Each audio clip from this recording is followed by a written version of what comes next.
আরও একটি উদাহরণ টানতে বা আমার দাবিকে আরও মজবুত করতে,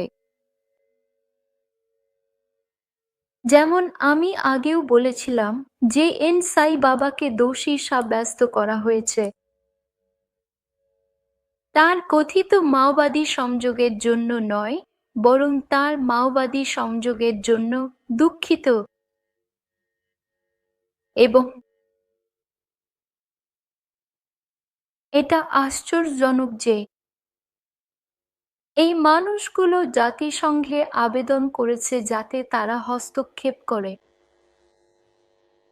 এবং এমনকি একেবারে সম্প্রতি মাত্র 1 মাস আগে 9 জন ইউরোপীয় সংসদ সদস্য একটি আবেদন জমা দিয়েছেন যেখানে বলা হয়েছে যে ইউরোপীয় ইউনিয়নকে ভারতের সঙ্গে সম্পর্ক ছিন্ন করা উচিত কারণ তারা দমন করছে। স্বাধীন কণ্ঠস্বর। এটি ভীমা কোরেগাঁও মামলায় গ্রেপ্তার হওয়া 5 জন ব্যক্তির প্রসঙ্গে বলা হয়েছে, এবং পুরো ঘটনার বিবৃতিটা দেখুন। তারা সফলভাবে দেশের মনোযোগ প্রধানমন্ত্রীর হত্যার মতো গুরুত্বপূর্ণ বিষয় থেকে সরিয়ে নিয়ে গেছে কোনো এলোমেলো বিষয় বলে যে তাদের কণ্ঠস্বর দমন করা হয়েছে। তাই আমাদের বোঝা উচিত এই সমস্ত খুব আসলে মিথ্যা। এর কোনো অর্থ নেই, কোনো উদ্দেশ্য নেই, এবং ভারত দেশ হিসেবে এর থেকে কিছুই পাবে না।